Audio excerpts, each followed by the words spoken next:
Hello, and welcome to another episode of Health Inside and Out. My name is Fee Rai. I am a fitness professional, nutritionist, and a lifestyle medicine practitioner. And this is my podcast. I am excited to be talking to you today about processed foods. Now, it's taken me a while to put this podcast together because I must admit, if you've listened to podcasts of mine before, I'm a little bit of a researcher. And I went down some really serious rabbit holes trying to find the most up-to-date research, but also to be able to bring you a good perspective around processed foods. And whether you are just grabbing a quick snack or feeding the kids or just looking for something easy to prepare, the chances are this processed foods are making up a large part of your diet. So we're going to talk about how that can impact your health. We're going to talk about what the research says, what we can do about it, but just break it down into a way that's a bit easier to understand and practical, because it's all about being practical. So what are processed and ultra-processed foods? Because there's a few different classifications. The classification system is called the NOVA food classification. It's unprocessed or minimally processed foods, so foods which don't undergo any processing, so legumes, fruits, vegetables, root vegetables, your tubers, your grains, nuts, beef, eggs, chicken, and milk are actually put in minimally processed foods. But of course, it depends where you're sourcing that from and in what form you are consuming the beef and the chicken.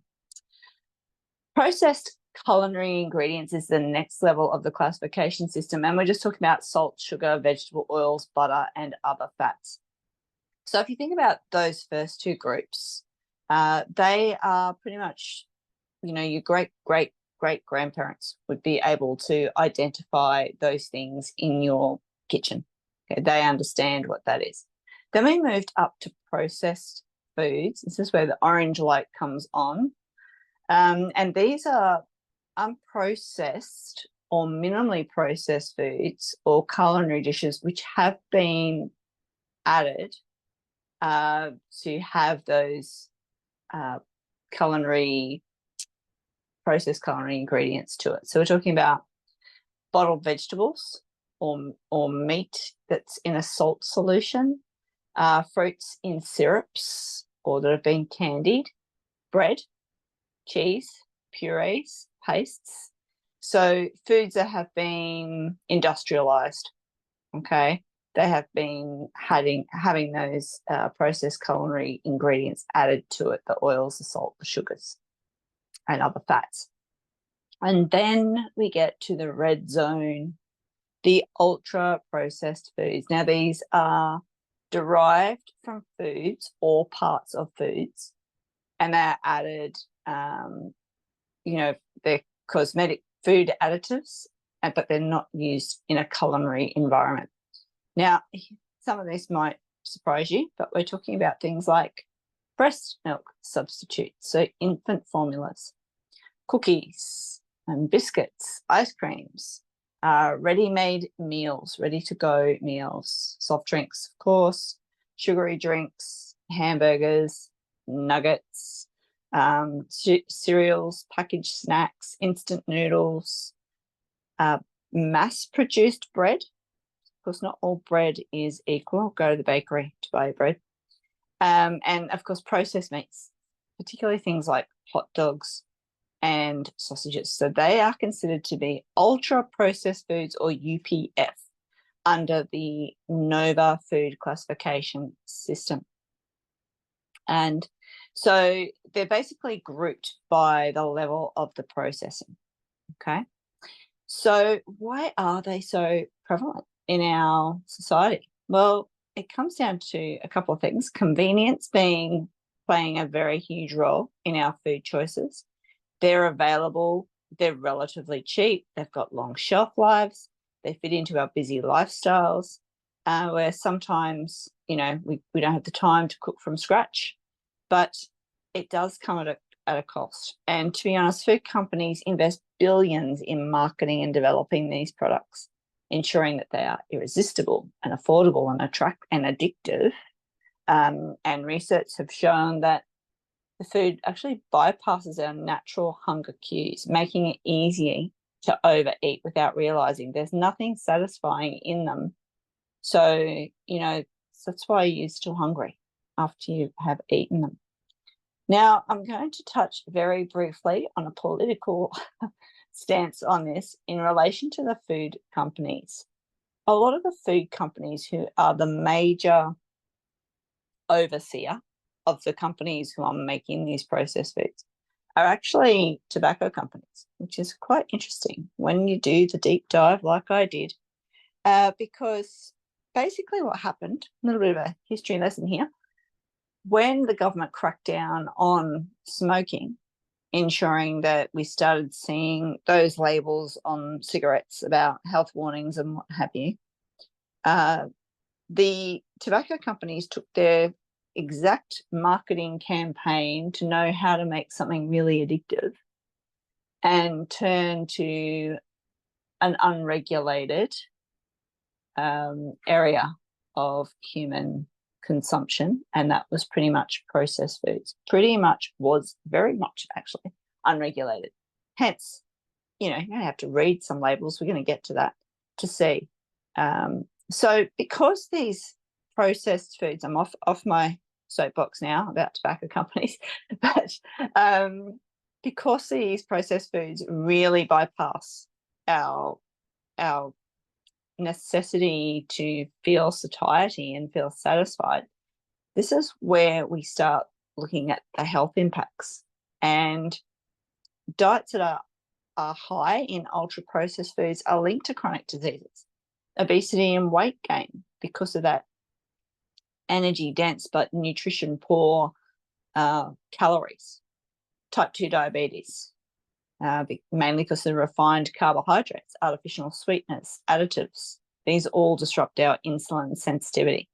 Heart disease, high levels of salt, sugar, unhealthy fats. Cancer, some research suggests that there is a link between processed meats and certain types of cancers, including colorectal cancer. Digestive issues, emulsifiers. Oh, that's a word, not one of my favorites. Emulsifiers is pretty much the glue that brings things that maybe shouldn't necessarily be together. Think of it as super glue. And the emulsifiers and the artificial additives really can disrupt that gut microbiome. It disrupts the balance, it leads to inflammation and digestive distress. Leaky bowel, IBD, all those things that come with irritable bowel disease, all those things that come with disruption to the gut. How do these ultra-processed foods affect children? So we know that childhood obesity is on the rise, and we also know that the consumption of ultra-processed foods is high. They do play a major role. So kids who consume high amounts of UPFs are more likely to develop obesity, diabetes, and fatty liver disease at a young age. Diets high in sugar and artificial additives are linked to poor academic performance and cognitive delays, so learning issues. And there's a fair bit of studies that suggest that excessive consumption of ultra-processed foods can lead to hyperactivity, attention deficits, behavioural issues, particularly, again, when there is those additives and high sugar content. So as parents or carers or even educators, we just need to be mindful of what we are feeding that next generation.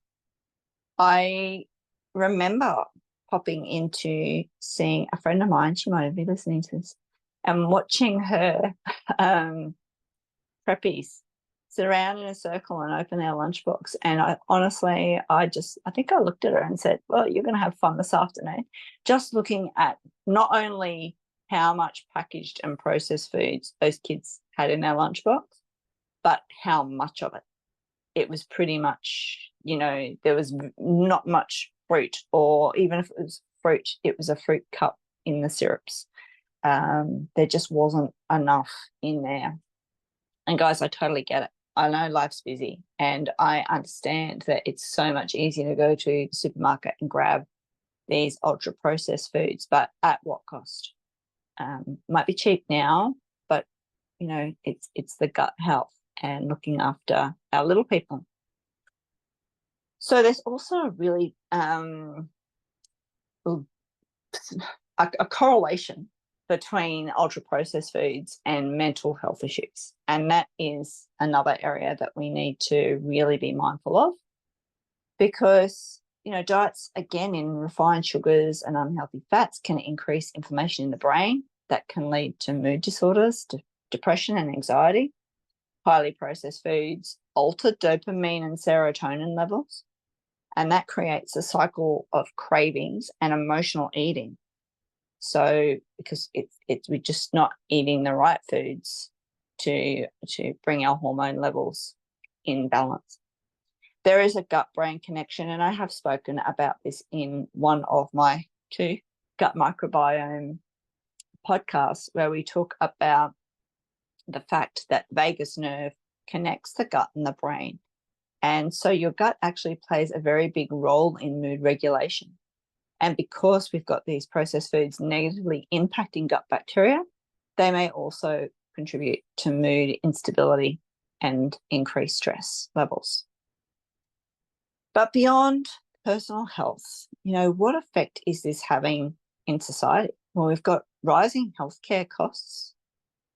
We've got accessibility issues, because many lower income communities lack access to fresh and whole foods, and it makes ultra-processed foods and processed foods the only affordable or available option. And of course, we've got marketing and misinformation, and the regulations are just, in my opinion, not stringent enough. There is no warnings on labels. It's actually a huge change in Brazil and Mexico. They've started really working on the fact that they were having such an increase in healthcare crisis because of ultra-processed foods. And they made changes. Things like kids' cereal could no longer look appealing on the box. It actually is very stark. It doesn't draw them in, you know, because it's that marketing side. It's aggressively marketed, and they aim it at the kids, particularly those sorts of cereals. And sometimes they market their food as healthy or natural, even when they're actually filled with artificial ingredients. So you need to learn, in my opinion, you really want to learn to read ingredient labels. And this is definitely one place where I start with my clients, because these really small but practical changes can make a big difference. And then it's finding the alternatives to what it is that you may normally consume that has some not so great ingredients in it, and working out what we're going to change that up to. Now, I have an absolute favorite tool for this, and it's called the Chemical Maze. It's an app, it's a book, it's Australian, and it is phenomenal at being able to instantly show you what is a red light, an orange light, or a green light. And if you download this Chemical Maze app, you can have it on your phone when you're doing your shopping. And then this is how I used to use it. I don't think Jude, my son, listens to this, but if he is, he'll know. He would, you know, come home from school and he'd say, so-and-so's got these in their lunchbox. Can I have that? And I'd just give him the Maze app. So, you know, no, go and find out. And you come back, yeah, no, too many red, sad faces. That's not going in the trolley. So it's a really good tool and a really great way to educate kids, because it's an app, so it's digital, and they can see the happy faces, the green faces, the orange maybe not so great, and then the red faces. And it's just, you can put in the chemical number, there's plenty of those on the boxes, or you can put in the ingredient and it will tell you what it's used for, where it's sourced from. You'll be surprised how much is sourced from petroleum. So it's a great way to start educating yourself. I want to say cook more at home, preparing meals from whole unprocessed foods to give you control over what you and your family are consuming. And I know that's hard for some people, I really do, but it's finding, 5, 6, maybe 10 recipes that you can rotate around and find ways to have fun in the kitchen, especially as a family. And once you start making some really yummy food, you might not want to eat out and grab those. You'll start to feel better. Food will taste better. So shopping smart is another key idea. So sticking to those outer aisles of the supermarket where there's fresh produce, lean proteins, and whole grains are found. Stay out of those middle aisles where there are sugary drinks and snacks. Opting for water, herbal teas, and whole food snacks like nuts and fruit. We need to increase, you would have heard me speak about this, we've got less than 6% of Australians and Australian kids are eating 2 fruits and 5 vegetables. So by doing the outer aisles of the supermarket, that's where you're going to find the stuff that we need to be eating. And just have a really good chat to your family and make some informed choices. So whilst these ultra-processed foods do seem to dominate our supermarket shelves, it doesn't mean that they have to dominate your diet. So start thinking about some small, mindful changes that you can take control of your health and reduce the risks associated with some of these foods. And it's not about being perfect. It's just about making better choices a little more often. So thank you for joining me for this podcast. I try to keep it short and sweet. I could go on and on. In fact, if you jump into the description, you will find a plethora of sources and resources that I have used to put this podcast together. Until next time, stay informed, stay healthy, and I hope to see you back here on my next episode.